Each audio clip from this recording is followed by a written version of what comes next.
Welcome to the Back Nine Six Pack with Mitch and Justin. Let's roll. Hello and welcome to episode 101 of the Back Nine Six Pack. My name is Mitch, joined as always by my esteemed colleague Justin. I had kind of forgotten what it felt like to have either a team or an athlete you're rooting for, like legitimately in the hunt for something. And the stress, like I felt every emotion last night. Well, I'll tell you, I think I posted on my Facebook. I was like, whenever they pick up the kids, that's when I kind of lose it. Lost it when Tiger picked up Charlie. It just hits me every time. But it was a pretty cool moment, him walking down after winning. And also almost losing it. So, Yeah. he lost it like 3 times, I think, or something like that. It was yeah. I know what you're saying, though. If you're somehow watching or listening to this and you didn't know, Rory McIlroy just completed the career Grand Slam by winning the 2025 Masters. He ended an 11-year major drought.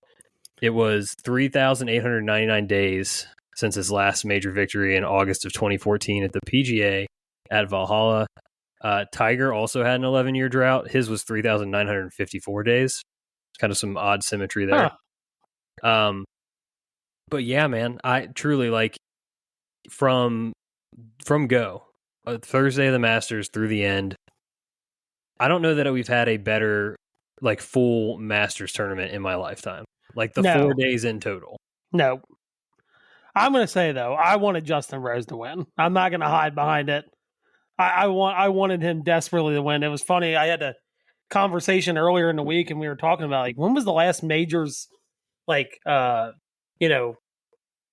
extra, one that went to extra holes or playoff or whatever. And, we kept going back to Bubba. I'm like, there was one between Bubba's and now. And it was Justin Rose versus Sergio. Mm-hmm. Just so happens 4 days later, Rose ends up in another playoff at a Masters. Got a feel for the guy, though. He's led the tournament so many times and has never won one. Which includes now 2 playoffs. I was gonna say I think it's now up to 12 rounds that he's been the leader, the co-leader of the tournament. Yep. Twice at the end of 72 holes, and he has 0 green jackets. Yeah, and he's getting to the age where it's like I would have probably told you in 17 it was going to be his last chance. I would say he's really close to that now, which that could have been his last chance, maybe. Yeah. Man, well, hey, you know what? Shout out to us because maybe it was just shout out to me because when we started this and or our show last week, kind of towards the end, actually, we were trying to call out like, hey, what would be the final 3 groups we want to see? I specifically mentioned having a guy like Justin Rose in the mix. You did, yeah, you did. I like it from him, like getting the opening round, or the first round lead. Then kind of falling off, and then I think he made 8 birdies in his last 12 holes. Yeah, 10 total birdies yesterday, which is just insane. Which makes the bogey, I think it was on 17, like that just has to sting a little bit more for him. But yeah, there's just so much that we could talk about. The Masters every year is like a content just machine.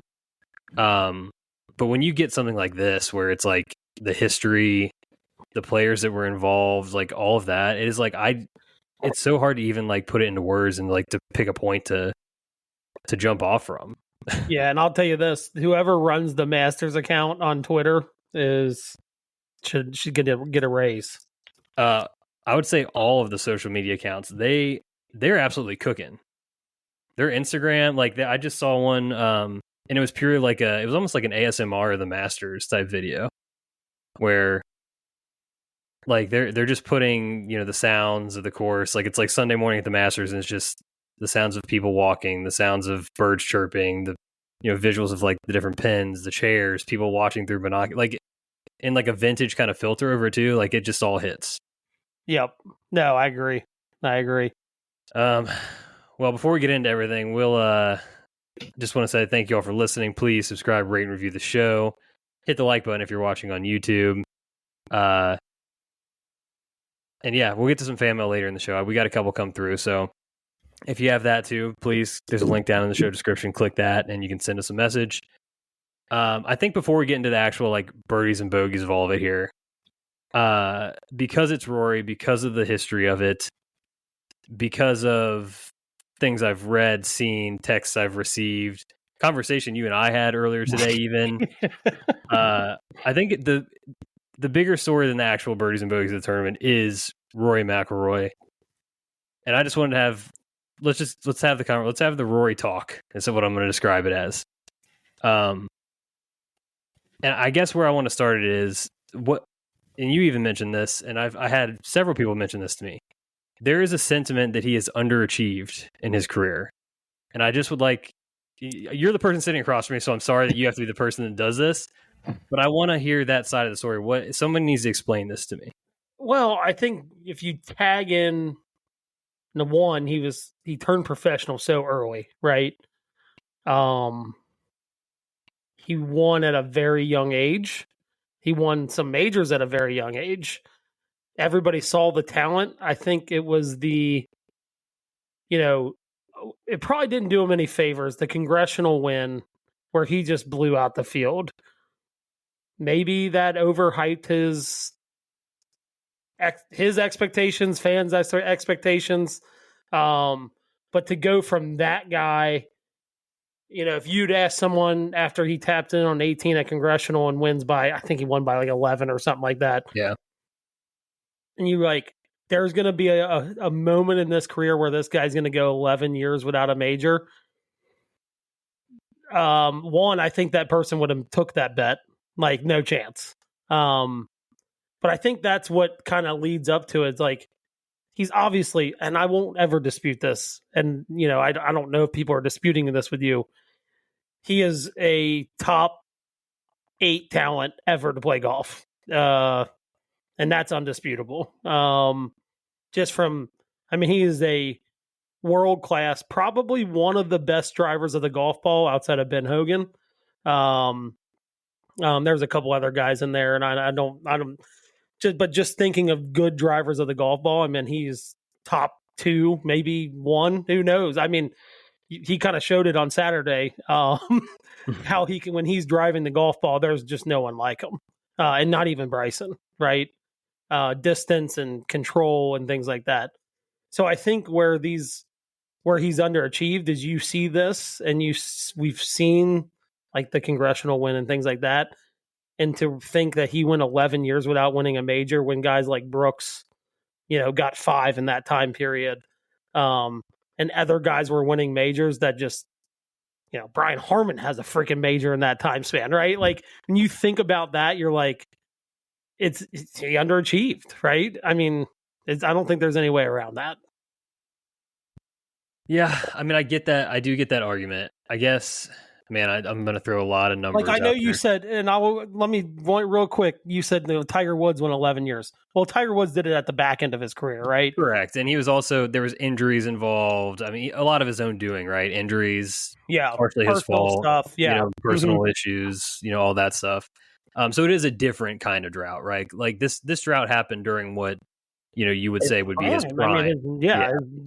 Most of his middle of his prime, this is when that drought happened. Yeah, absolutely. I totally agree with that. So I'm career rundown on Rory real quick, just in case people don't fully understand just kind of the player we're talking about. He, like you said, he turned pro in 2007. He was 17, 18 years old at that point. Mm-hmm. That same year, he was also the low AM at the Open. He had a T42. Since 2009, he's never been ranked lower than 11th in the world, and that was the year of his first win on the DP World Tour. His first PGA Tour win was in 2010.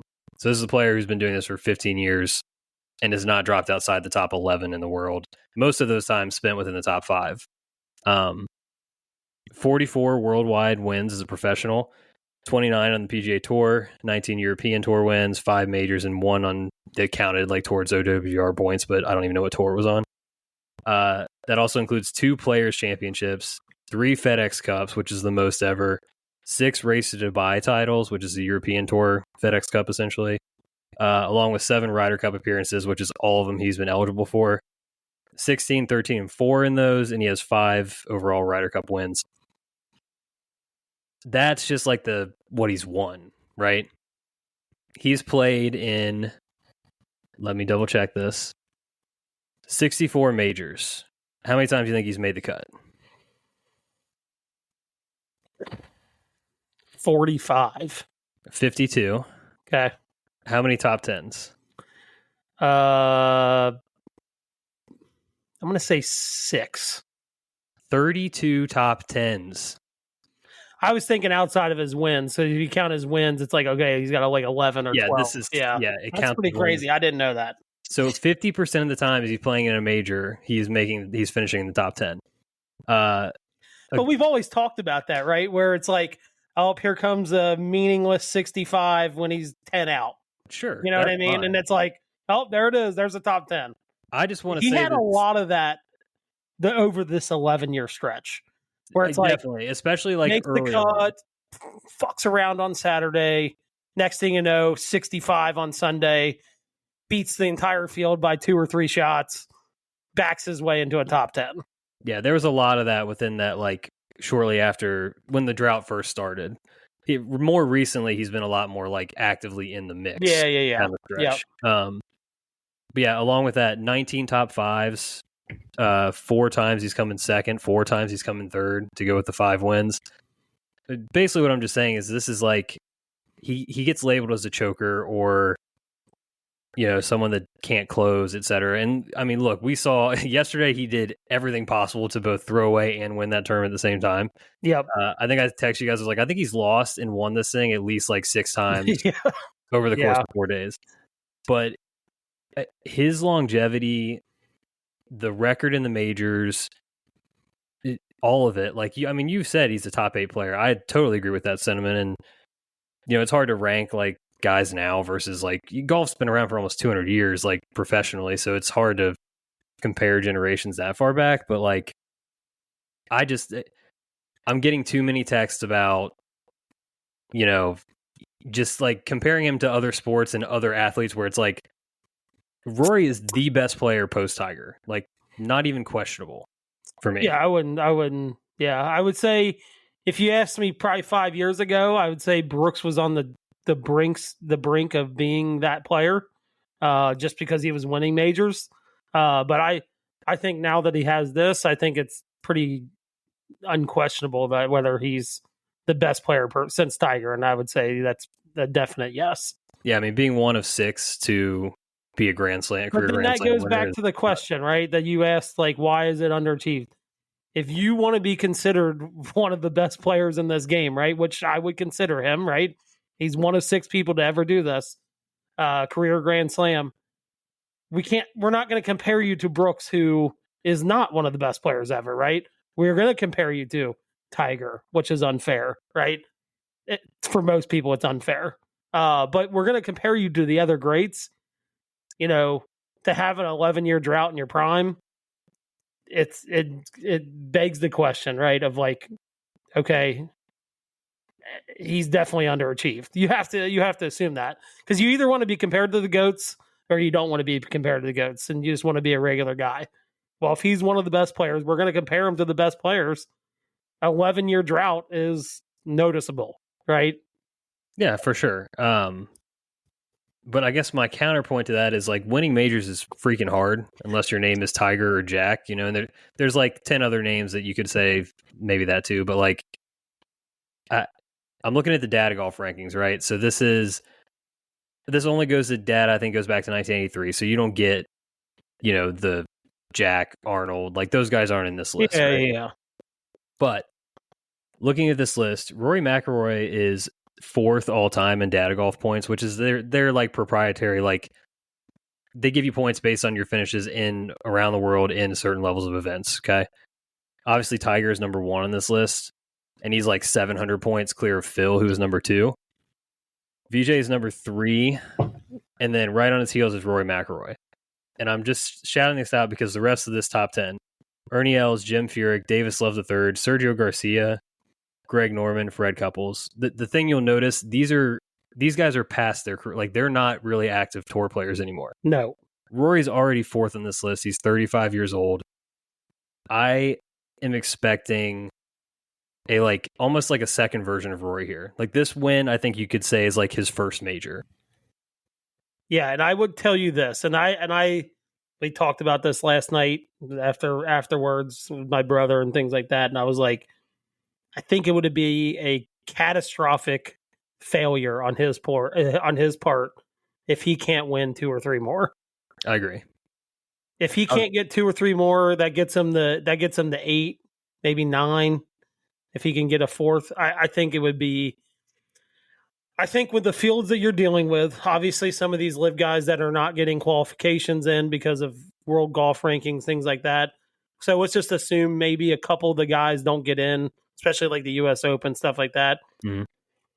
I think with the talent he's playing against, it would be catastrophic if he can't get. And that sounds unfair. Like, a guy's going to get the 8 or 9 majors, and we're talking like, is that going to be enough? But I think the way now that this weight's lifted off his shoulders, if he can't find a way to win at least 3 more, I think it would be a complete failure. Yeah, I have it later in the show, but I'll just ask now since we're talking about it. I'm setting the over/under at 7.5 total career majors. I think if it's not over, again, he'd probably underachieved. Do you think it's an over, or do you think it's an under? I think it's an over. I think this is probably gonna open the floodgates for him, because he's always had that kind of riding over him. Now that that's gone, I think it would be drastic underachieving if he doesn't get the 8 at this point. Because, it's funny, I was watching On the Range because a lot of times in the beginning, Thursdays and Fridays, that was the only thing to watch. And on Friday, they were, talking about Justin Rose, and the conversation came up is like, prime in golf now, because these guys take such good care of their bodies. There's a lot more science behind, staying away from injuries and things like that. That primes go to like 45 or 46 now. Yeah. And a perfect example is Justin Rose, right?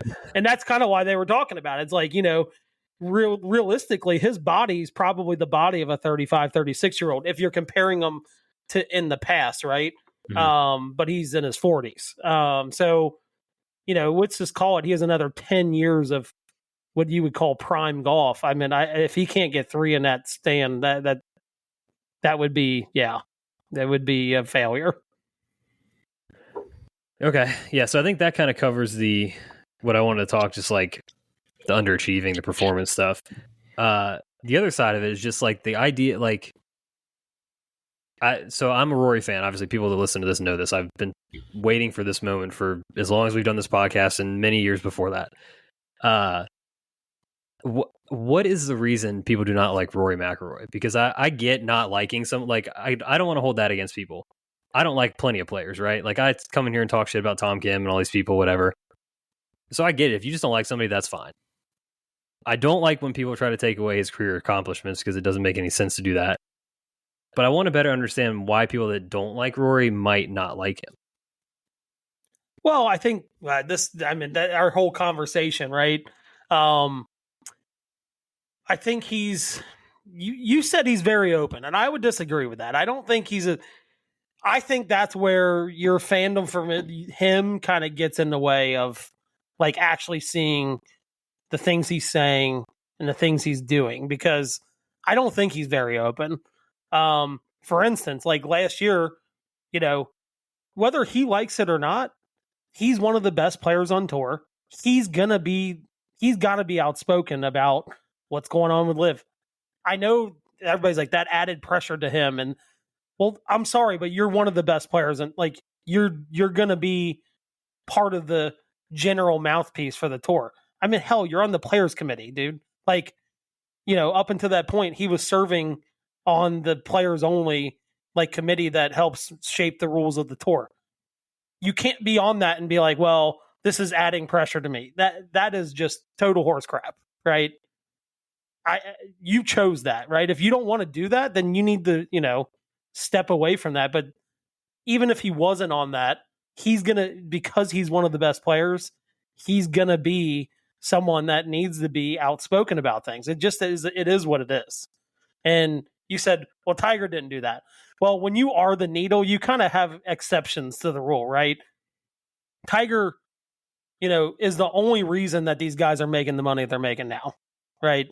So when you think about, he's kind of the exception to the rule where he's the best player. Well, his additions to the tour were the fact that pots are exponentially higher now than they were before Tiger existed. So he added things to the tour that didn't require him to speak out. But when you start talking about Rory being one of the best players, but he doesn't really want to be the guy that like speaks out against things and all that, you got to know your place. And if you're going to want to be considered one of the best, you kind of have to do that, right? And that's always been a little frustrating for me, where he kind of, especially recently, where he's tried to hide from that, because it was, the pressure started to get to him. It's well documented, right? Especially in full swing, when they're interviewing people, and they said that was kind of taking a toll on him. Well, unfortunately, that comes with being one of the best players in the world, and especially one of the best players on the PGA Tour. That's number one. Number two is, when you start talking about that portion and then the money that these guys want to make, and you said, well, Colin tripled down. Well, he's an idiot too. Like, you can't want guaranteed money, no cut events, all this money into the game, but yet you want to do less as far as fan engagement, things like that. Like, it comes with the territory, right? Like, I think of like our Cincinnati Reds. Those guys come into town in December and do a Reds Fest, right? They're doing extra things to engage fans. They do a bunch of stuff. There's other sports that do things with fans that these guys, because they're getting paid the money they're getting paid, have to do these things. And I think golfers are like, well, we should just get more money and then probably not have to do these things. And it's like, yeah, I get it's an individual sport. It's not a team sport. But as a collective whole, he's kind of one of those people that it just gives you the feeling that they want all this new money in the game and they want to make more money and they want all this guaranteed money, yet fan engagement's never improved.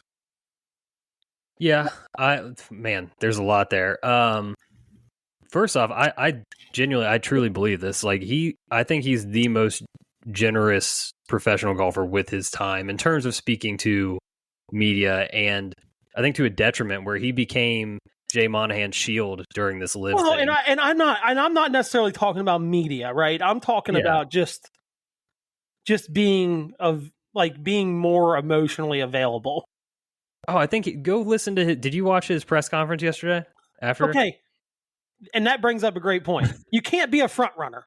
When things are going good, it's like, yeah, I'll be available. Yeah, well, anybody can do that.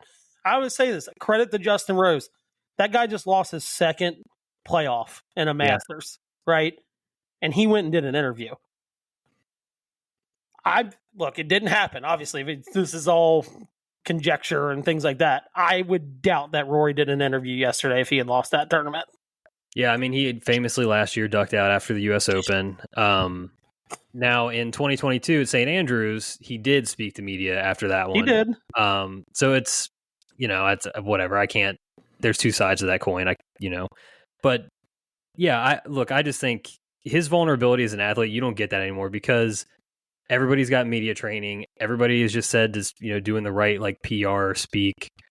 Nobody really says anything in sports anymore. And whether it's if you want to believe it's for a show or whatever, not you specifically, just the general you, that's fine. But I find him incredibly engaging when he speaks. I respect what he has to say. He seems vulnerable and honest, especially if you look at the interview yesterday he gave or the press conference yesterday. So there's that side of it. What was the second part you brought up? I forget already. No, just the money that they want. Oh yeah, and just and fan engagement and things like that. I think old Rory, maybe 5 years ago, was pretty engaged in the fans. That's actually, I got a really cool picture I posted last night on Facebook. That's when he took a picture of my daughter, right? Didn't even hesitate. Dude, he put his phone down and but that Rory feels like it doesn't exist today is kind of what I'm. It's possible. I mean, he's an older man now. Different priorities. He's been through a lot of shit in the last couple of years, professionally, personally, all of it. So sometimes I get it, you just don't have it in you for that extra thing that you you probably should do, right? Yeah. So if that happens on one-offs, I'm sure. But I think on the whole, he is a tremendous net positive for the game, for the tour specifically. I don't know where they would be. I would never disagree with that. Like, yeah, if Rory was not on the PGA Tour right this moment, say he went to live, the PGA Tour would be in some serious trouble. yeah. I mean, that's my point with the whole money thing. Is like I never got the sense that he was doing the money grab stuff, or he's been the one speaking about no cuts and guaranteed things. Like that was a reaction the tour and a lot of people chose to take to live. And he became sort of he is part of that. He was part of that player policy panel. Sure. You know what I mean? Like, yeah. Unless he's in there voting no on this stuff, which I highly doubt he was. No, but I think Rory has always approached it, at least from what I've been able to see. His whole thing has always been like, what is the best thing we can put forward for the fan? Like, let's get the best players in the world to play together more often. Let's reunite the tours is his thing now, right? Like, I really do think he's thinking with that mindset. And I don't know. That's just the way I see it. Well, and I think from a player engagement, you have someone like a Bryson, right, that has the YouTube channel, and let's just call it what it is. He's probably the most engaged professional golfer with fans. When he wants to be. This is really starting to piss me off. But Bryson, I will say that I agree with you. You cannot be a front runner. When things are going your way, you can't be like, I'm all about the fans, this and that. I 100% what you're getting. But what I'm saying from a fan perspective, when you have someone like Bryson that has this image, let's call it what it is. I don't know who his PR firm is, but whatever they did 3-4 years ago to now, I mean, they were not paid nearly enough money, not even close to enough money. Yeah. Rory needs his PR firm, right? But when the perspective is this guy's fan friendly, this guy's not. And that's probably part of the reason that Rory kind of catches the crap that he does. When you have a guy that's at the top of this game, which Bryson is. I mean, I know he didn't play well yesterday. Yeah. But let's call it what it is. He's got a major, in the last year. He's won tournaments on live, things like that. Like, when you have that guy at the same time as you, the perception is drastic, right? There's a drastic difference in that. Yeah, I think the big thing for me is the whole Bryson experience. Like, the best thing he ever did, honestly, for his, like, I think stock in the game is to go to live, because he gets to basically his whole experience, and the Bryson experience is curated, whether it's like what he wants to put on YouTube and social media, or he just gets to pop into these majors 4 times a year and he gets to put on his show, right? Like, he doesn't have to. Yeah, and you go, man, like, I kind of miss this guy. But then you realize you're like, if I saw him 15 weeks out of the year, this would probably get old pretty quickly. And he'd probably be bitching about the media and getting into it with fans and all this stuff too. But because he's not a part of that week in, week out circuit, I think it's a good thing for him personally. And I think it's a good thing for his brand. And I think that's, to me. I'm just talking about general perception. I'm not saying it's a fact. I'm just saying the perception is you have this guy doing this and this guy doing this. They look drastically different. And unfortunately, from a fan perspective, the Bryson stuff is obviously more popular, right? That's kind of what I'm getting at. I guess. Look, it's not for me. It never has been for me, but I get the perception. Like, I do. I see it. Like, perception's everything, unfortunately. In Rory's case, it is. I mean, but I think and we'll bring this point up real quick. I know we're kind of going pretty far on this, but that's okay. You'd brought up a point where if he was American, people would like him more. I think for most golfers or golf fans, I would agree with that. For people like us, I don't think so. I think we have our reasons for. I don't dislike Rory. I just think that one, he could do more. He's not my favorite golfer, and that's fine, right? Like, I think, like you said, we have our reasons for not liking and not liking people, or just being I would say I'm very indifferent about Rory. He's obviously an incredible talent, but like, I do agree for most golf fans that are not you and I, or the weekly viewer and things like that are tied into this. I agree. If he was American, your pop in for the majors golf fan would love Rory. They would love him. Oh yeah. I said this today. I was like, well, you were like, well, no, we talked it out, but it was like, it's like, well, that's not true for me. Like, That's not why I don't like him, because Justin Rose, he's probably at this moment one of my favorite 3 golfers on tour. And it's probably not even close. He's easily in the top 3. And he's obviously not American. I love Shane Lowry. He's probably in my top 5. And he's not American. So, but I agree. The average golf fan, 100%. I think if they knew his story more, they might like him more. But yeah, I agree with you that I think the majority of occasional golf fans would like him more if he was American.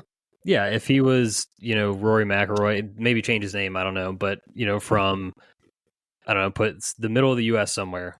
Say he's from Iowa, small town. He's from California or New York or whatever. Yeah, it would be 100% difference. His mom and dad made a ton of sacrifices growing up, working multiple jobs, opposite shifts.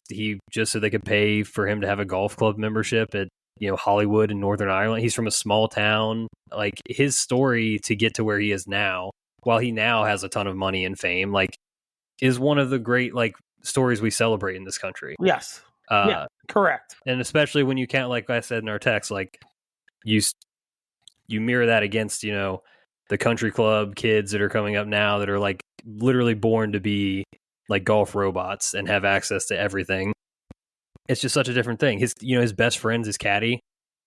He broke down talking about Harry in the interview. Yep. They met on the putting green at Hollywood Golf Club when they were 7 years old, and they just won the Masters together. There's so much of it that's so cool. I just want people to appreciate it and appreciate him, for the greatness that he has as an athlete. But I feel like just for, the generosity of his thoughtfulness, the way he answers questions, I think is rare for an athlete, is what I want to say. Yeah. Yeah. All right. 30 minutes in. Thank you all for listening still. Please, if you're still here, subscribe, review, all that stuff. Now I think we can get into a little bit more of the birdies and bogeys of it all. Sudden death playoff, super sick. Hadn't had one of those in the Masters in a while. You said 2017. Yeah. Unfortunate for Justin Rose. He was, fell victim again. But a couple of things before we move off of Rory. Some of the shots, both good and bad, that he hit in this tournament, the biggest roller coaster you can imagine. The shots that he hit into 15 on Saturday and Sunday are all time, put it in the Louvre, stupid, best of all time shots. The chip on 15 on Thursday that he put in the water, absolute boneheaded thing. The wedge on 13 yesterday might have been the worst shot for a major winner ever. Ever. 80 yard wedge with 50 feet of green left of the pin. With a backboard, by the way. We're not even talking if he just hits it left of the pin, it just stays there. It would funnel down. Yeah. And he manages to hit it right and short of that pin, which was the only place he couldn't hit it. Yeah, so it was so funny. So this is one of the things when you listen to the press conference after he explained, he was going through that shot, and he was it was on a little bit of an upslope. He had a wedge in his hand, and he, this is so relatable. You were trying to read the lie, and he's when I have this lie, typically what I do is I miss left. So he's I borrowed a yard or two right, and it just, I fanned it a little bit right, and that's, the difference. Where, we have that shot, right, where you're there's no way this thing doesn't draw, and then you hit it, and it just fucking dead straight. And, shit. But my point is who cares if you pull it 25 feet left? I know. Who cares? So many times yesterday where he got cute with stuff where it was guy, just don't. I'll tell you this. When I was watching it with my brother and my dad, I was I hate when guys get off their game plan. And I know situational golf, I get it. Yep. But how many times can we sit here and say is a guy gets off of his game plan and shit goes wrong? It just does. You could almost see that it was going to happen, right? The moments where he had to hit a shot, he was hitting every shot. Yeah. If he needed a birdie, he's going to go get the birdie. But the second he could exhale, and it was yeah, I got this. No, we don't got it, dog. I said this. I said after he bogeyed 14, my brother was a huge Rory fan. I said, you know what the best thing that's happened to him over the last 2 holes? He has to go for 15 now. Yep. There's no laying up. No laying up. He's got to go for it. I said, that's a good thing, though, because I'm it's how he's played that hole every day this week. You get off the game plan, try to get cute, things go wrong, and I was like, that's the best case scenario. Now he ended up proving me right by hitting a snapper 6-iron around the tree to 5 feet or whatever the hell it was. But yeah, I was like, that's the best thing that could have happened to him over the 2 holes. If there's a silver lining, that he's now going to have to go for 15. So yeah, 100%, absolutely true. I mean, and he talked about it too in the presser, like the luck that he had, the ball not going in on 11 in the water. He was like, every time I got in the trees, I had a freaking window. Like you never saw him hit a punch out. He was looking high. Happened to him on 5. Yeah, he hit it in the trees on 5 and had a perfect window. Yeah, like high and right, and then we won't even talk about the shot on 7. I mean, that is just I think I tweeted out like holy apex. Like none of our clubs go that high and far. Like just none of them do. No. Like, just unbelievable shot. I mean, the shot on 17, like so many good ones. But yeah, just some of that stuff. We talked a lot of Rory, but the last thing I do want to say, we talked the over under. The major venues this year. We're going to Quail Hollow next. Rory has won there. We're going to Oakmont. I think his game would play pretty well at Oakmont. Yeah. And last but not least, the Open Championship is returning to Royal Portrush in Northern Ireland. I don't know. I'd say, given the circumstances, yes, there's a chance. There's just too many, it's too many good players now, and it's, and what it is like, there's so many good players that just one guy gets hot. Like we saw with Brian Harman. Like, think about the talent he is, right? The guy just got hot for 1 week and won a major. Right? It just happens. Like, and Rory could play pretty good, right? And if someone with that, PGA Tour talent level gets hot for 1 week, it's really hard to beat them, right? And there's so many talented guys. It just feels like it happens every major where it's like, this guy's just hotter than everybody else. God, dude, could you imagine if we get to Royal Portrush and he's just completed the career Grand Slam and he's won the next 2 and he's going for the single season Grand Slam in his home country? It might, the country might explode. I mean, the sporting world would explode. Like that would be just the peak of golf crazy. All right. We mentioned Justin Rose already. Like, dude, I'm with you. Like, I like Rose. He's done a complete like 180 for me.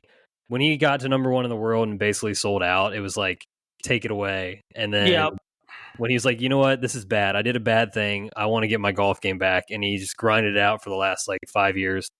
I'm glad to see him back. I hope he's got a few more runs at another one. I think he is very well worth being a multi-major champion. Yes. And it stinks he only has 1. So like I would love to see him knock one off here. Yeah, and what a dude, like, for him to just battle the way he did after, obviously came out of the gates hot. And, up until hole, what was it, 12 yesterday, he played even par after shooting an opening round 65. So, but just to, like, struggle for that many holes in a row and then just turn it on like he did, like, that's pretty, I mean, that's just, I'm sad. I'm just sad that it happened the way it did. I was hoping Rory would just win it in regulation. Yeah. I think it was just okay. He still got a chance. I had a Justin Rose ticket floating out there. I was a live bet that I made on Saturday, and got some really good odds. I'm like, look, he's not that far out of it, but Vegas is probably thinking the way everybody else is. He's 44 years old. You just got so much firepower on this leaderboard that it's probably not going to happen. So I took it and I was like, this thing's dead. After the front 9, I'm like, all right, 2 under, but he's still pretty far out of it. And then things just kind of kicked into gear. I'm like, all right, this thing might not be dead yet. So, but we both got first round leader winners on him this week. So shout out to Team Rose for the first round leader win. The best thing, the Masters, this is why the Masters is undefeated, is like, you get to the second 9 on Sunday and it just feels like everything is still possible. There's so much that can happen. Yep. And you have guys that you're like, the whole time, Rory and Bryson are coming up, towards 9 and stuff, and you're like, God damn it, like here comes Patrick Reed. It's like, oh shit, there's Ludwig's like made 4 birdies now. And then, you just have all these guys that just like they ascend because of where they're at on the course, because the birdies happen. You want to talk about just dodging a bullet. Everybody dodged a bullet on Sunday. Patrick Reed, if he makes that putt on 14, he is in the playoff. You mean 13? Or 13, excuse me. Yeah, he 3-putted from like 3 feet on 13. If he makes that 3-footer, he is in the playoff. Yeah, I mean... And I don't know if I could have dealt with that. I'm just going to be 100% honest with you.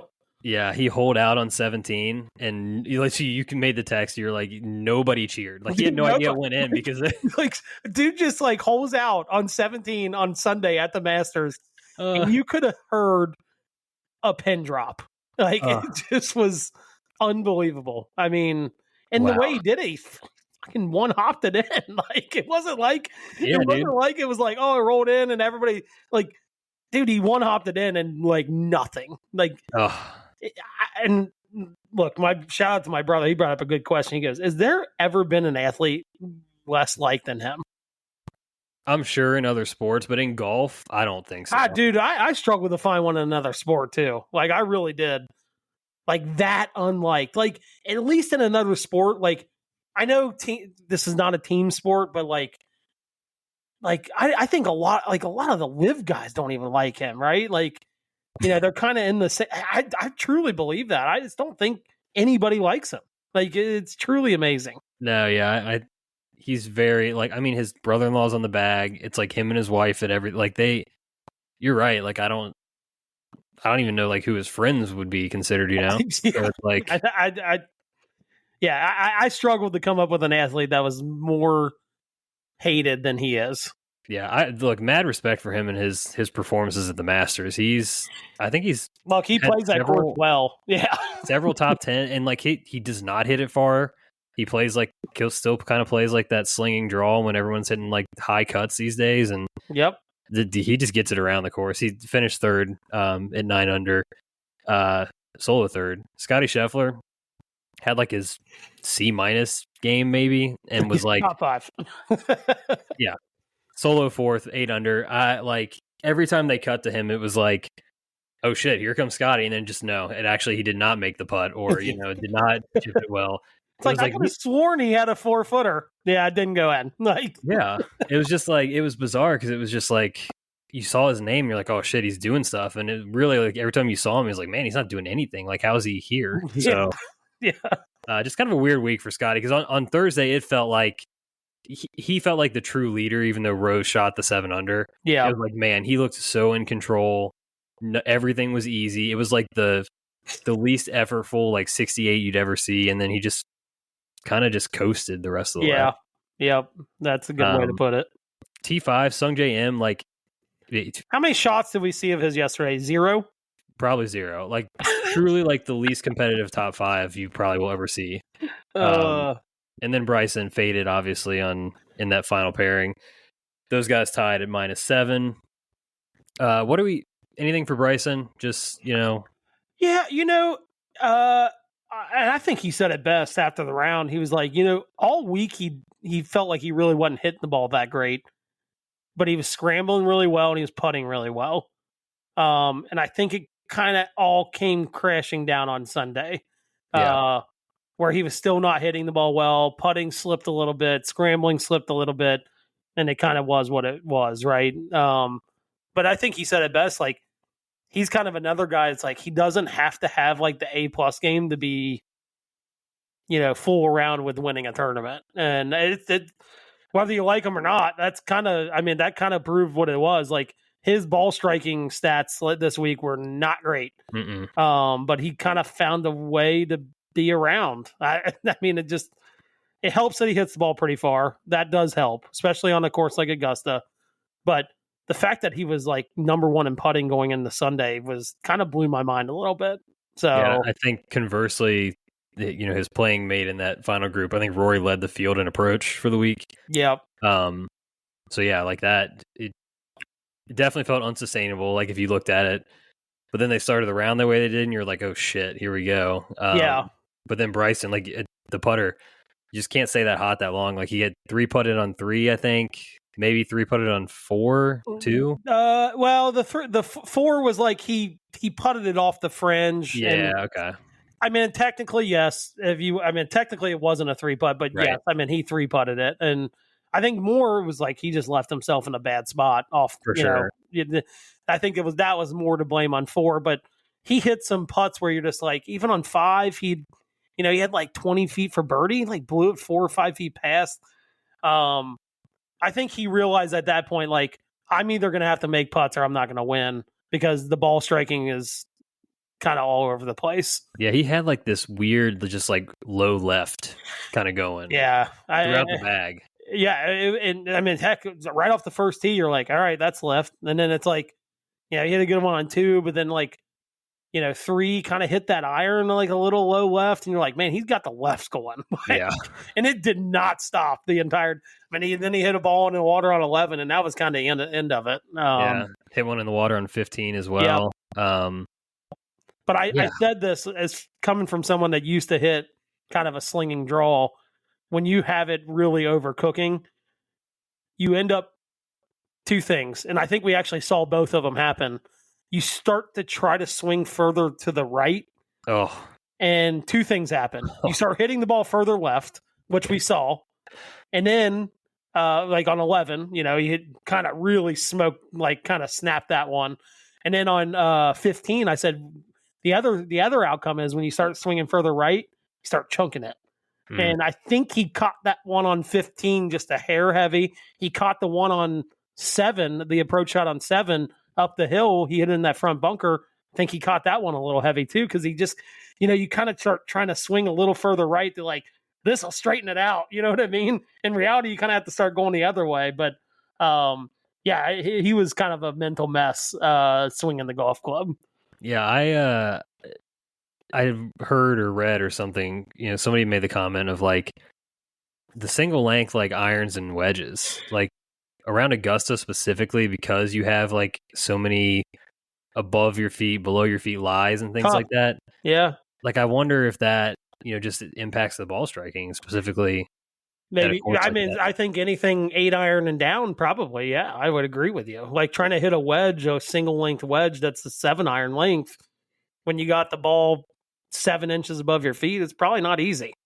No, that's what I mean. Yeah, I wonder if that plays into it at all. Who knows? I don't know. I'm curious to see just how his career progresses here, because he made comment after the round of like, I think Amanda Balionis asked him a great question. She was like, part of what we see at this course is like people got to take their lumps here a little bit before, they can break through. And, I one thing I'll give Bryson credit for is like clearly is, he does the single length iron thing. He does all these different things and stuff.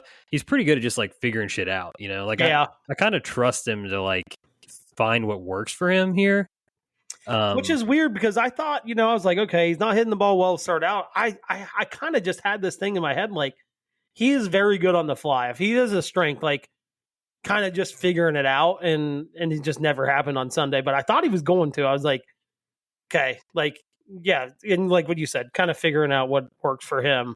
I thought maybe he would find a way to maybe hit a couple good shots, maybe put some game pressure like in the group on Rory, and it just never happened. So yeah, I mean, who knows? Maybe Augusta is just like, it's maybe just the code that he can't crack, right? Yeah. It's like this. People talk all the time. It's like art and science kind of place, and maybe he just doesn't have enough art. So to speak. He's so analytical. Yeah, there's not a lot of artistic brain cells that he has. Right.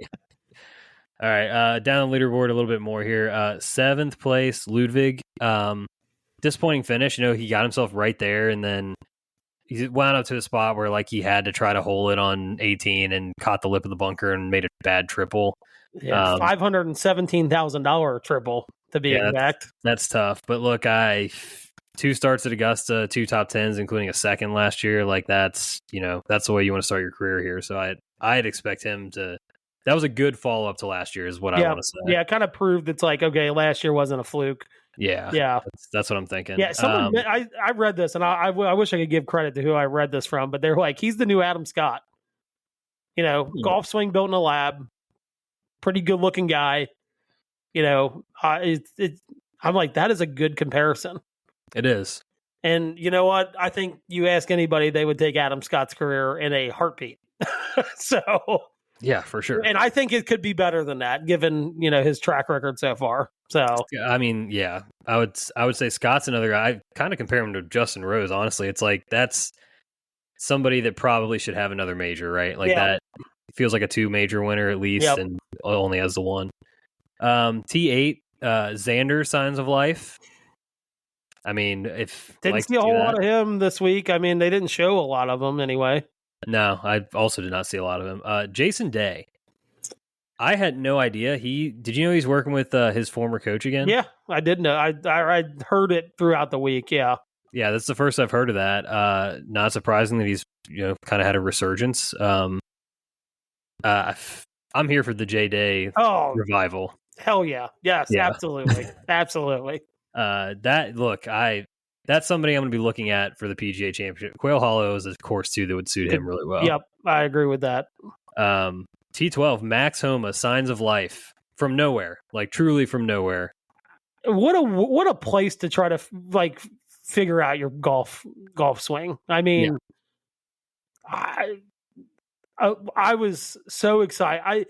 It was almost one of the things, like we saw like a handful of his shots, but every time you got to see one, you're like, yes, like this is the Max Homa that we knew, over the last 3 years, right?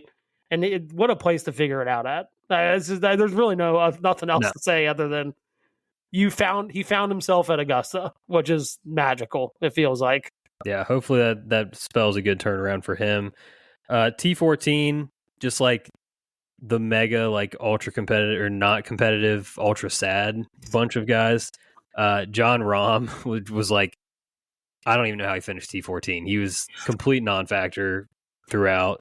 Jordan Spieth T14, Morikawa T14. I don't know. Meh. Yeah. Meh. Just meh. Very meh. Yeah. Last notable to make the cut for us, T36 for Justin Thomas. I used to feel like it was almost a matter of when he was going to win a Masters because he just felt like that guy. He has not done anything here for years now. Yeah. And I don't know that I see it. Sporting a new caddy, by the way. Yeah, Max Homa's guy. That sounded like it could have been a 1 week thing. I don't know. But I'm curious. I'd be curious to see if that continues. Yeah, me too. Yeah. All right, bunch of notable miscuts here. Some of these for the name and some of them for kind of the form they were in. Russell Henley just came out and dropped a 79 in the first round. Tough. And then he missed a putt, I think, on 18 to make the cut on the number. Yes. Also tough. DJ, cool man. Sergio, like this was everybody's like darling pick of the week. And if there's 2 things I got right this week, Rory McIlroy winning the tournament and Sergio Garcia not being someone you should put any kind of money behind. Yep. The live form, I do not care. Do not care. Brooks Koepka, again, this might be what killed me on, like, I might stop the Otto Brooks thing because, I mean, it was a quad, I think, on 18. Hits it left in the trees and makes a quad to blow the cut. Yeah. I don't know. I don't know that he cares enough anymore. Adam Scott had like a 13-year streak of making the cut at the Masters that got broken this week. That hurt. Yeah, that's sad. Cam Smith is just not a serious golfer. I've decided that. When he showed up in like the full suit at the practice round, I was like, what are we even doing? Like, why did I put a single cent behind this man? And I drafted that guy. What a waste. What is it? The tunnel walk that they do for the NBA and the NFL? It's like, yeah, that's exactly what it was like. 100%. Like, what are we doing here? Yeah. Phil, another guy who, you heard a lot about coming in similar to Sergio, had some resurgent form, tried to make the cut and just kind of lost steam at the end. Will Zalatoris. This is another thing I was actually right about. We talked about this last week. I want Will Zalatoris to be a thing. I hope he gets healthy, stays healthy, and plays well.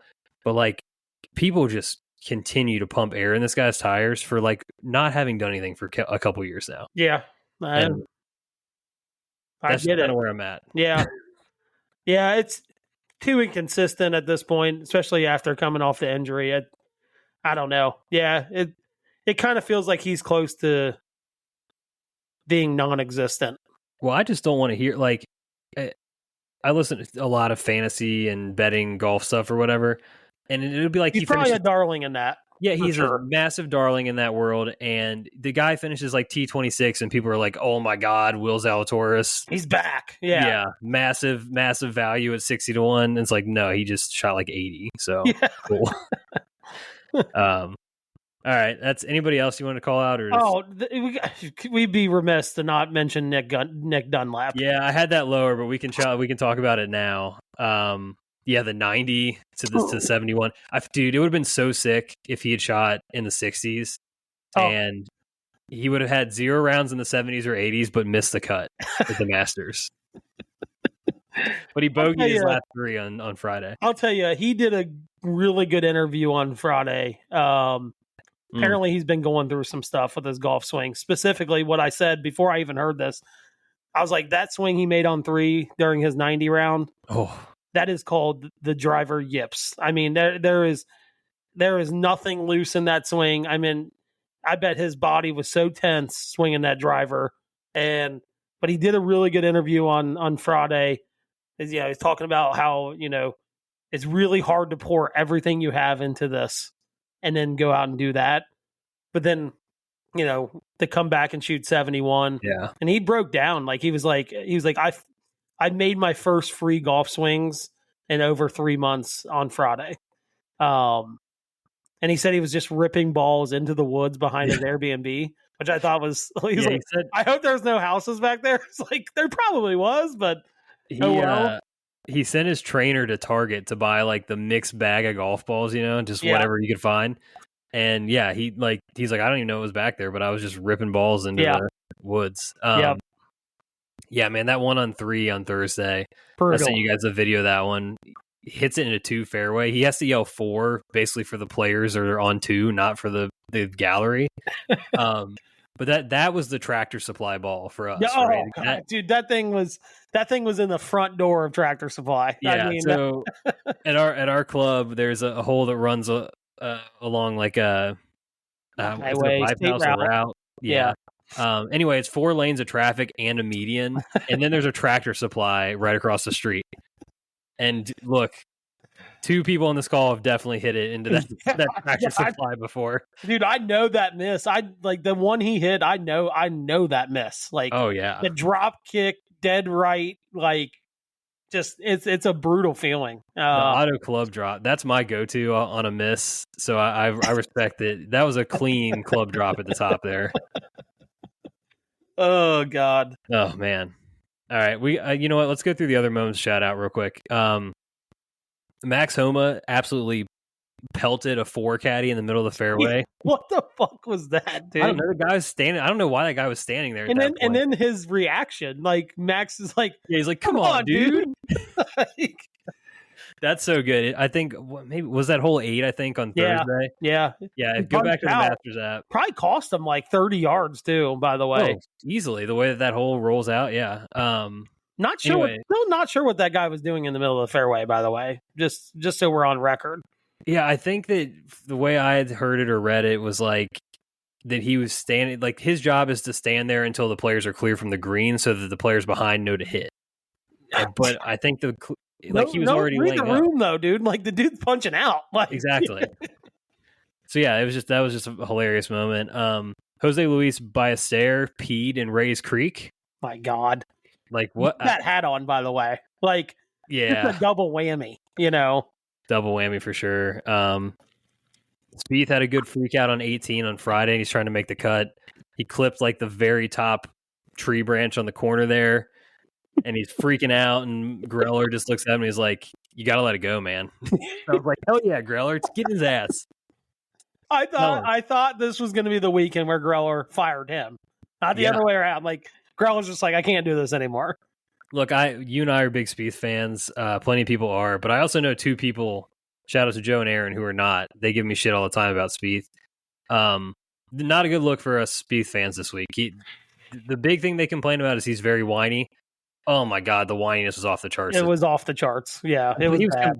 He complained about mud balls. dog, you were like last in the field in approach. It wasn't the mud balls, man. You can maybe blame like one or two on it. Yeah. But not like every approach shot had a mud ball. Like it just wasn't the case. Oh God, so bad. Yeah, so that's why I said I don't know how he finished T14 because he was not there. Scotty, when he went left on 18 in the Magnolias, just like sitting down behind the trees, like waiting for the rules. I saw so many good captions of that picture too. Yeah, there's a lot of them still floating around. That's a good one to find. And then Hatton missed a tap in and just lost his shit. Classic Hatton. I'll say for that guy, I miss that guy's antics every week. Like, just an absolute machine of anger memes. Like, it's off the charts, his anger, and I love it. Yeah, I think they should just in perpetuity just pair him and Rom together and like put a camera on them at all times. Yeah, like that. You just watch like the tilt group. Whereas like Rom, you feel like he actually has a legit anger problem. Mm-hmm. Like Hatton, you're just like, it's your buddy that's like just overreacts typically, right? I feel like that's more Hatton's thing. And I think it's Hatton's shtick at this point where like, I don't actually think he gets this mad, but I think it's like, he knows everybody expects it. There's probably like zero expectation for him not to get this mad. So he just does it. Yeah. 100%. That's the only way it can be explained at this point. Yeah. Couple other shout outs here. So one, the broadcast I thought was overall really, really good. I have a tweet here too I wanted to read real quick. All right, real quick, when you're doing that, I saw this today. I didn't even see this yesterday. Did you see Jordan Nut Tap a fan? Oh yeah, I totally forgot to mention that too. There was rumors that was like his manager or somebody. Okay, because I'm like, dude, he has to know him because that was a blatant like hit to the crotch. Like, I'm like, if he doesn't, that's just bad. Yeah. I still don't get it. Like doing that in the moment, that's it's kind of funny. I guess. Anyway, back broadcast stuff. So Joe Pompliano tweeted, Jim Nance and Trevor Immelman put on a broadcasting masterclass yesterday. They said just 46 words and 7 minutes of airtime after Rory made the winning putt. You could feel the emotion through the TV. Just incredible stuff. Yeah. Yeah. Sometimes about what you don't say, right? You want to hear the sounds. Like you want to hear, Rory talking a little bit because you can kind of pick up stuff off the mics. It was perfect. Absolutely perfect. So good. And then I wanted to shout out Dottie Pepper. I don't mind Nobilo. I'm kind of over Ian Baker Finch. But Dottie is so good at give you the info, set the scene, and get out of the way. Yep. Dottie's a pro. For sure. The shot on 15 gave you, as a golfer, every necessary bit of information, and then let Rory hit the shot of his career. And let us hear the sound. Like, let us hear everything, right? Yeah. Don't talk over the shot. She's so good and so underrated at that stuff. It's unbelievable. Yep. And Trevor's really good too. The putt that Rory had, I think it was on 13, where he's like, this putt does not go left. Like, you just don't want to overread this one. It's a straight putt down that hill. Exactly what happened. Rory missed it high right. Like, those little nuggets that these guys and, women. I'm really starting to enjoy Trevor Immelman. I was a little like on the fence about him early on, but I think he's a perfect fit. Yeah. I really do. One last thing I need to get in here too, because we've talked about this before. I can't do it with Colton Oast, man. I've tried. Oh, man, I love my guy. I like him. It just feels like everything he's trying to do is like he's just trying to do a series of one-liners. Like he's doing like a stand-up routine out there. And I don't disagree with that, but I like him. I don't know. Yeah, I don't know. Something about I don't know. I can't quite get there.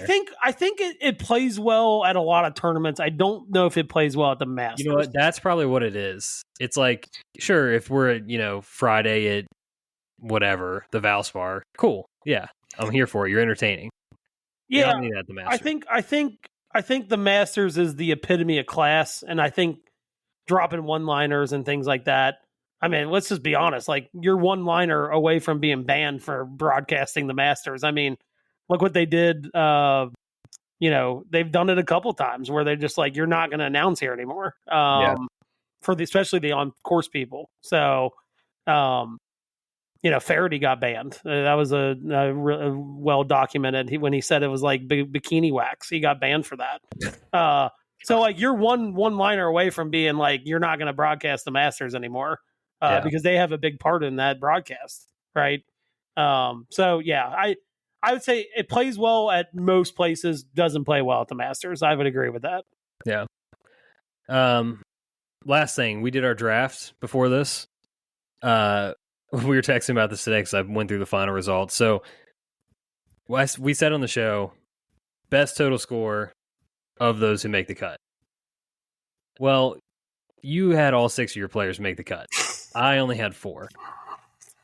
Granted, I did take a nice plus 10 from those two, if we counted those scores.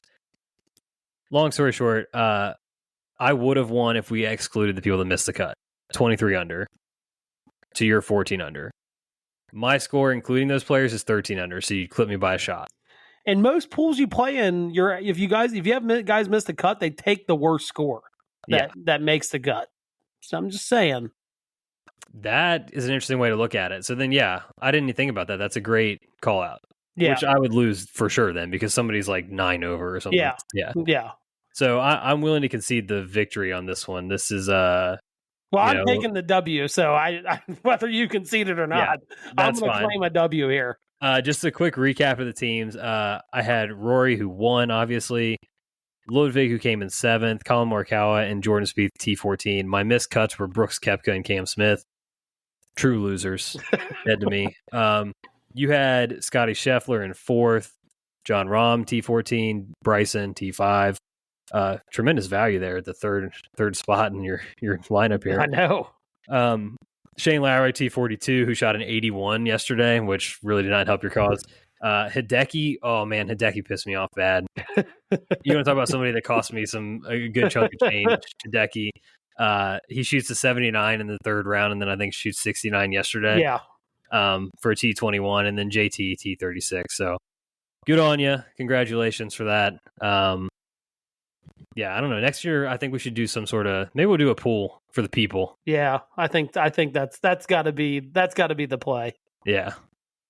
All right. One and done. We took Bryson. T5.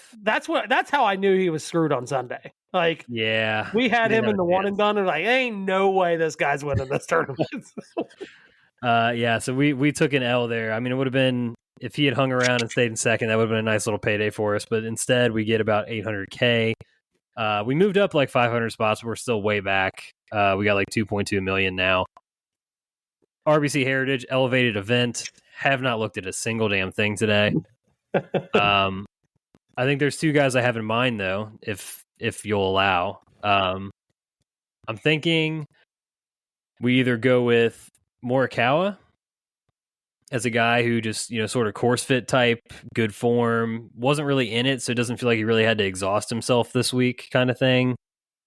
And he's only 51% available in the one and done. So like, even if he's popular, he can only be so popular kind of thing. Or I think we just, if we're going to use him at all, I think this is where you burn Jordan Spieth. I kind of like the Colin play a little better than the Jordan play. Yeah, the only reason I mentioned Jordan is he's played well here, and he's won. He's playing well. He's got a 1st and a 2nd here in the last 3 years. Feels like a guy that, like, I don't know where else. I guess we could probably use him in Texas somewhere. He might go play like the at Colonial or whatever. Mm-hmm. Yeah, I kind of. The only thing with Morikawa is, do you want to save him for something? I mean, this is a signature event, so why would we save him? Yeah, this is a big enough event that we're not really like, wasting them on a, some kind of small field or whatever, or small pot. Yeah, I mean, I'm good with burning here. I think we roll with Colin. All right, easy enough. Colin Morikawa, the back 9 6-pack one and done play of the week. You all know what to do from here. So, don't bet him. Yeah, I take Jordan. Exactly. All right, a couple fan mail notes. We did have a couple come through. Tommy Turndog is back for more. He was chatting it up in the live last week. Love to see that. But he said he felt like he was swing and miss on his question. His next question, which he thought he should have asked, if we won the Masters, what would be on your Champions Dinner menu? So appetizers, just because I'm a menace, I'm going like chicken wings, bone-in chicken wings. Just because everybody's got suits on and shit. Like I'm gonna be a complete asshole and put bone-in chicken wings on there. If I had to pick another appetizer, probably like, man, I've really started the white, like, it would be so, my menu would be so random. So would mine. Like it'd be like chips and guac. You know what I mean? Like some chicken wings, chips and guac. Main course, I would have to go with like, I think you always got to tie something into like where you're from. Sure. I would go with like ribs, right? Like, because we have Montgomery in here. I think it'd be cool to do something along those lines, like ribs or something like that. I would say this, another appetizer, I'd probably have like Skyline chili dip or something. Yeah. You know, that maybe that would tie in the Cincinnati thing, but I think I would go like ribs. I'm going for messy, dude. I want people walking out of here with stains on their green jacket. Like they're going to have to get this thing dry cleaned after the end of it. Like sides, I'm a big mashed potato guy. Like I feel like that is a must. Mashed potatoes, maybe some cornbread. Dessert, the skillet cookie is top notch. But again, because I'm going super messy here, like I'm probably going to do some like churros. You know, so just you're getting the brown sugar, the sugar, cinnamon sugar all over your jacket. And then probably like a Frisch's Big Boy sundae. You know, there you go. I think that would be my dessert. The Frisch's tie-in's a good touch. You got to have the Big Boy tie-in. Yeah, I mean, I'm kind of like you. I'm torn between like, do I want to keep it classy or do I just go like, I don't know, backyard hang type food, right? Like potluck style. So I think I'd mix up both. I'm with you. I'm a massive dip guy in general. Yeah. Appetizer, we're gonna look. That's where you can get the Skyline tie-in, right? You get the Skyline dip or something. Maybe even do conies if you want to get wild. Some taco dip, just like I'm thinking like a bunch of dips, chips and guac if you want it, that kind of thing. It's hard for me not to go with a steak though for dinner. Like I'd go the Patrick Reed route.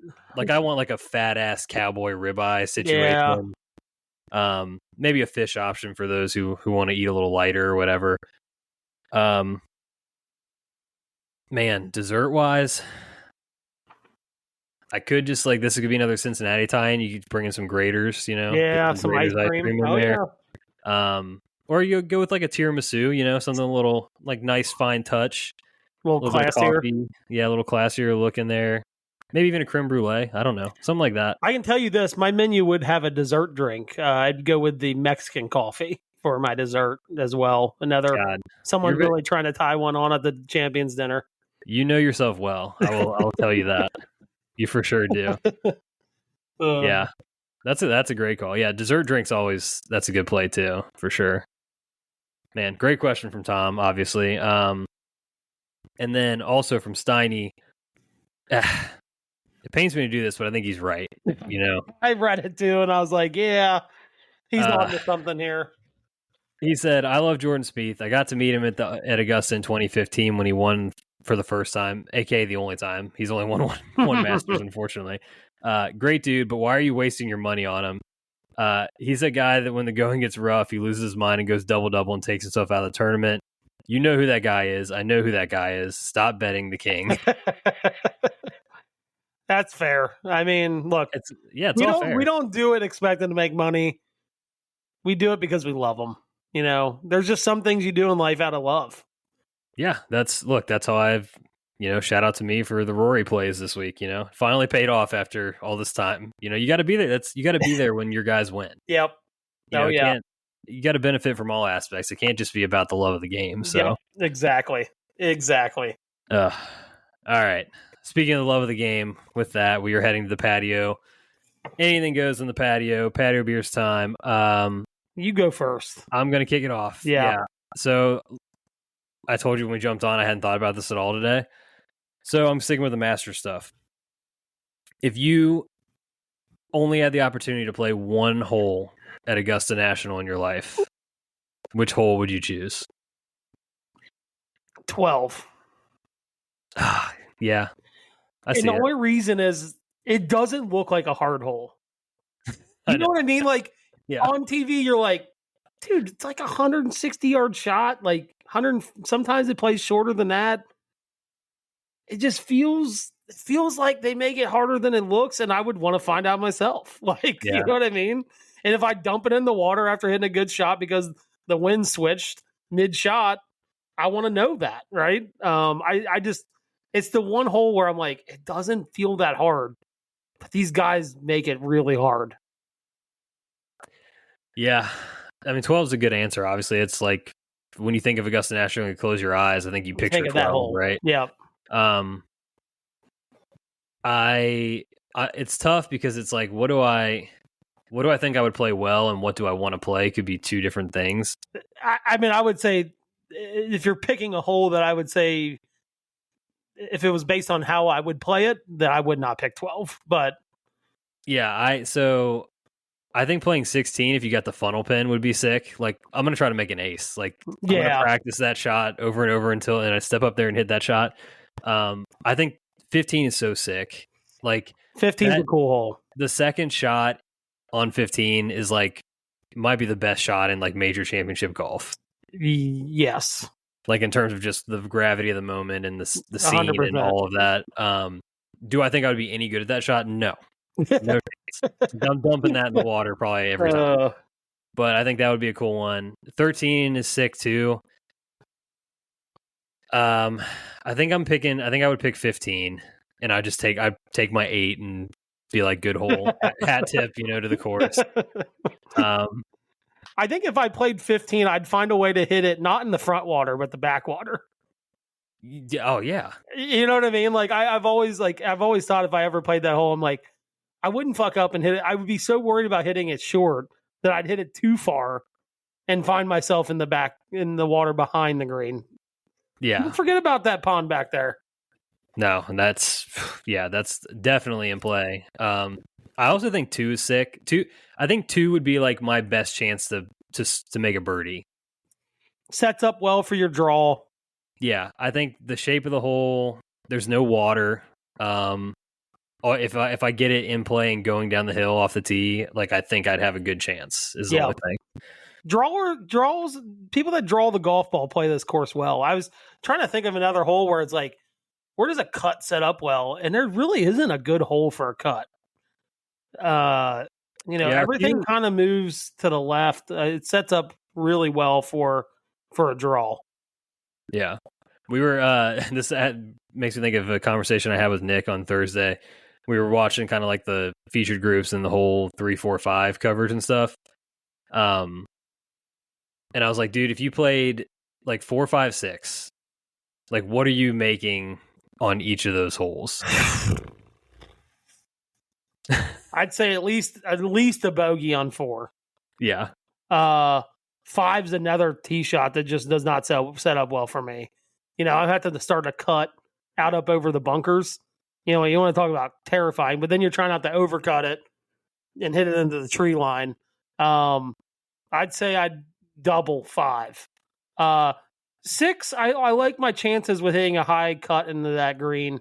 Feels like one of the par 3s that sets up well for just kind of launching a high cut, which is what I hit. I like my chances on 6. Yeah. So I asked Nick, and he said he think he would go par, double, bogey. He says 4, he's going to hit the middle of the green 2-putt. 5, wayward drive that completely derails the hole. And 6, he says he hits the green, but he 3-putts. My description, 4, I'm hitting a toe shitter into the front bunker, blasting it over the back, clunky chip on, 2-putt for a double. 5, Waffle House ball off the tee, punch out, skanky shot onto the green, but then a scummy bogey save.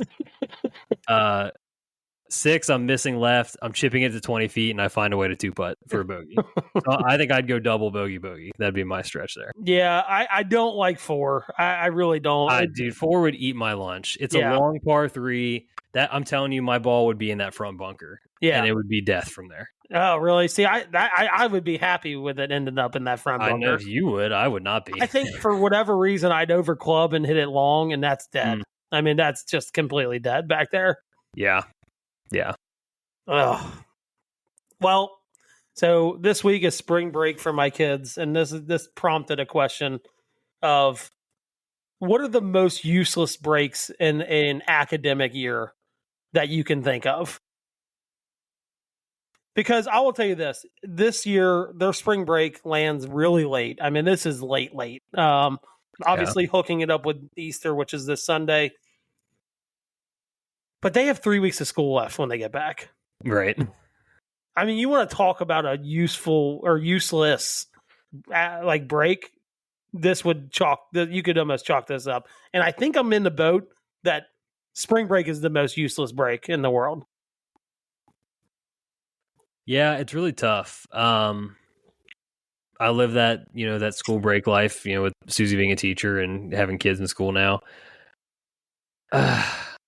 Some places I think give like a weird kind of like fall break that's like before Thanksgiving. I hated that in college, just for the record. I hated it. Yeah, like it's like a mid-semester but not yet Thanksgiving break. Like that seems really weird. You're only in school for, 6 weeks or whatever before that happens. Yeah. Spring break, and it's pretty arbitrary because, like some schools do hook it up kind of like you said with Easter.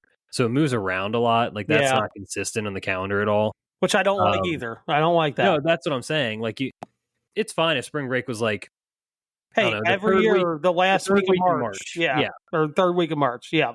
That makes sense to me. I'm with you. I think that would be useful. The fact that it moves around the way it does is kind of annoying. Yeah. I always hated fall break in college. I thought it was kind of stupid. And then, when you start thinking about it, you're like, all right, I'm going to school Monday and Tuesday before Thanksgiving. Screw your fall break. Like, let me have that Monday and Tuesday. Like that's what Susie's school does, which is fantastic. They do. Yeah, there's a couple schools that do that now. I think where Nick's at, they do that as well. Just makes a lot more sense that way. Yeah, and it. I mean, being in the the adult real world of work now, like depending on where you're at, like you don't get some of these, some of the that are quote unquote national holidays, but they're more like the minor ones. Like you don't get those. So when you're at a company or a place and it's like, man, I don't have a day off from New Year's Day until Memorial Day. It's tough. You're begging for any break. Yeah, you can get. That's fair. So yeah, it's like hard to say they're useless, but I agree with you that I think spring break is an odd one, especially given where it falls in a given year. Yeah, I think for me it's just the fact that it changes every year. You don't know until the calendar comes out, like at the end of the school year, like where it's going to fall next year. It's and because a lot of people obviously you travel for spring break. A lot of people do, and it's like it'd be nice to know. Yeah. When that is every year. And I this is going to be a little biased. I've got my kids all by myself this week. Wife's going out of town. Oh, it's deserved. I'm going to Scotland in a month for 9 days. But I'm a little butthurt about spring break this year. So, yeah. Okay. So you're about a month out from Scotland. Still, have we not registered around? What are we doing? How's the game? So I got to get out. It could be if I don't get to playing some golf here soon, it's going to be a struggle. Yeah, it is going to be a struggle. I'm not hitting the ball bad when I've hit it in like the simulator and stuff. There's just something about getting on a real golf course. I've got to find a way to get 4 or 5 rounds in before we get over there. I just have to. Oh man, I get. Yeah. I mean, it is approaching quickly, and I just talked with someone that's going to be on the trip today, and they're saying the same thing. Like our weather's just not been great. Mostly rain at this point, not cold, but rain. And it's just like we just not played enough golf outside, and within a month of going to play, St. Andrews and shit, it is terrifying. Terrifying. Yeah. I'm blaming the late Easter on all of this, right? Like I know I'm bad. I didn't actually know how Easter was determined until recently. It's something to do with the moons and whatever after a certain time. Feels like that's related, right? Like they're that's weather. Late stuff, Easter right? is going to be late bad weather. Yeah. Yep. That feels like it has to somehow be related. So that's where I'm going with it. But yeah, look, we got to get you out there. League's coming up. Sooner rather than later. Yeah. First week of May. Just maybe. Maybe I'll get out on a real golf course here soon. Yes. All right. Well, man, I'm exhausted, dude. Like I said, I felt all the emotions. I rode that out with my guy yesterday, and it was truly exhausting. I'm on fumes over here. I was texting Nick. I was like, dude, late last night, I was like, I'm dead physically, but my brain is like on fire. Like I was like so awake mentally, but so dead physically. Yeah, I feel that. So yeah, it's what a Masters week. I don't know that it's like, for me personally, it's one of the best like results. People probably will disagree with that, but like I just think, like I said earlier, like wire to wire, what a fun golf tournament. It was one of the most fun I can remember for sure. Like we wanted Bryson Rory, we got Bryson Rory. You gave us everything we asked for. Yeah, Scotty was around, Ludwig was around. There was runners. You know, it was great. Truly fantastic. I'm sad again for like 360 days till the next one. Yeah, I know. God, it feels so far away. But you know, some pretty decent major venues here coming up. So I think we've got some good. It feels like a good summer of golf setting up. Absolutely.